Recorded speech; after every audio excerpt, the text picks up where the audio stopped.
Hi, I'm Daniel Zengel with Regenitech here with Dawn Lipscomb, and we are talking about growth factors found in PRP, and this video is all about transforming growth factor beta. So Dawn, can you tell us a bit about this growth factor? Sure. So transforming growth factor beta is another growth factor that's secreted by alpha granules and platelets. However, this one is much more involved, and it's involved in so many different biological processes. Almost all cells in your body actually have cell receptors for this growth factor, Okay. actually. So it all depends on the environment in which it's being introduced. So the main function, actually, of this growth factor, one of the main functions, is that it stimulates the proliferation and differentiation of mesenchymal stem cells. Okay, excellent. Yeah. And we know that's pretty much the big thing today in stem cell therapy is mesenchymal stem cells. Exactly. So these are cells that differentiate basically into any type of cell, such as fibroblasts, chondrocytes, and osteoblasts. Right. So these are all cells that might be implicated in a PRP treatment, for instance. Right. So what's really interesting about mesenchymal stem cells is that these cells in combination with transforming growth factor beta has really been studied in terms of how we age. Right. So in our body, all the time, basically, we have these adult stem cells, which are mesenchymal stem cells, and they're lying dormant, waiting to be activated. Okay. When we're younger, we have higher levels of transforming growth factor beta actually circulating in our blood. Okay. So it's basically latching on to these stem cells, activating them, and then causing tissue regeneration in places that it's needed. Right. Because it doesn't necessarily have to be an injury Right. that causes tissue damage. It could be oxidative stress. It could just be Exercising. When you take in food, then you're producing free radicals. Right. And just that alone, so you're breaking down your tissue all the time just being alive. Okay. Basically. And production of transforming growth factor beta will actually decrease over time as you get older.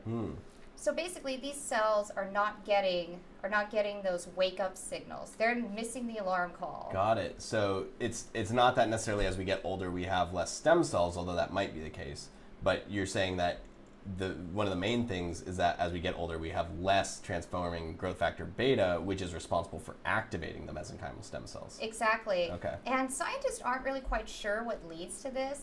However, actually one study I covered discussed how in mice, actually doing a blood transfusion, putting the blood of a young mouse actually into an old mouse's body will activate these stem cells because of the transforming growth factor beta. There are actually companies that do that for humans too. Just so you know, there's a whole industry. I mean, it's pretty much like vampires. That. Yeah. But so this is hypothesized to be one of those things. However, there have been a lot of in vitro studies and in vivo studies to back up this research. I'm not suggesting by any means that someone should get blood from a child. Don, I'm telling you, this exists. There are people. I believe They're not children. It's probably like a 19-year-old and an older guy. That would make sense. Yeah.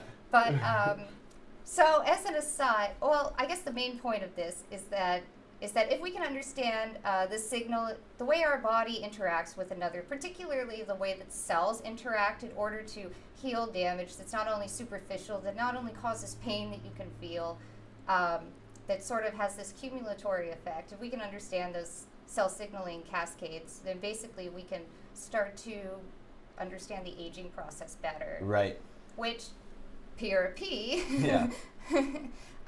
So basically, this transforming growth factor beta with relation to PRP, so it stimulates the migration, proliferation, and differentiation of these mesenchymal stem cells at the site of injury at certain concentrations. Right. And that makes sense as it relates to anti-aging because, I mean, anti-aging is essentially being able to repair damage rapidly and in the best way possible. And if you have more mesenchymal stem cells active, that can differentiate into any type of cell, Exactly. then you can rapidly repair your body, essentially. Exactly. However, you don't want to put too much transforming growth factor in there. Why is that? So this could lead to overgrowth of fibrous tissue. Mm-hmm. And so it would basically be like adding layers of scar tissue onto your muscles, for okay. instance, if that was what you were targeting. So there's definitely a Goldilocks spot. Right. Like you don't want too little, but you don't want too much. And that's basically what you need to do with everything biological. Yeah, that makes sense. Yeah. Because we'll see that even with PRP, there are studies indicating when you start getting to platelet concentrations that are like 14 times above baseline, Yeah. it can start to have detrimental effects. Which that makes sense whenever you think about it in the context of these very specific growth factors. Right. Yeah. Yeah, like transforming growth factor beta. So. Right. Got it. Okay, well, fascinating. Thank you, Dawn, for teaching us about TFG-b a little bit, and we've got some more videos on growth factors coming up.